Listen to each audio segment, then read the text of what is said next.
പൊന്നട അണിയിക്കൽ സർവ്വസാധാരണയാണ്. പക്ഷേ അതിൽ പൊന്നിൻ്റെ അംശം പോലും കാണാറില്ല.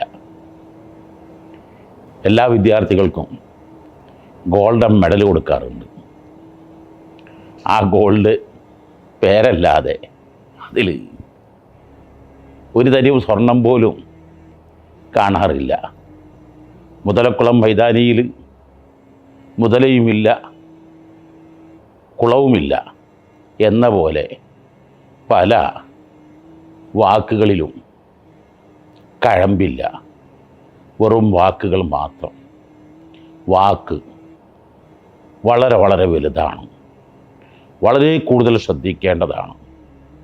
ഒരു മനുഷ്യൻ്റെ മനസ്സിലെന്തിരിക്കുന്നു എന്ന് അറിയാനുള്ള ഏറ്റവും നല്ല മാർഗമാണ് അവനുമായി അരമണിക്കൂർ സംസാരിച്ച.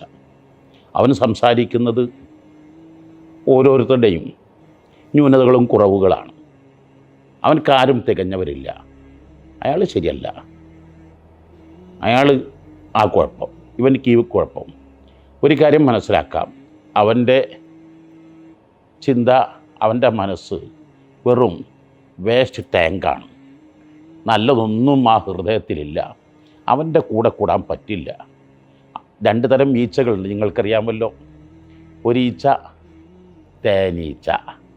പേര് കേൾക്കുമ്പോൾ തന്നെ എന്തൊരു സന്തോഷം, മധുരമൂറുന്നു, വല്ലാത്ത ആവേശം വരുന്നു. മറ്റൊരു തരം ഈച്ചയില്ലേ, വെറുപ്പ്. ആ ഈച്ചയും ഈ ഈച്ചയും തമ്മിലുള്ള വ്യത്യാസം എന്താണ്?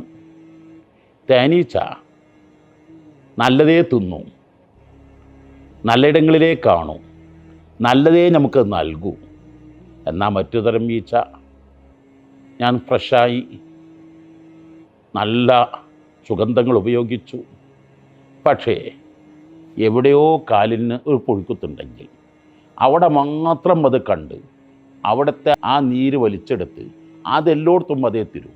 അപ്പോൾ എപ്പോഴും നമ്മുടെ സംസാരങ്ങൾ നല്ലത് മാത്രമായിരിക്കണം. എവിടെയും പോസിറ്റീവ് സൈഡും നെഗറ്റീവ് സൈഡും ഉണ്ടായിരിക്കും.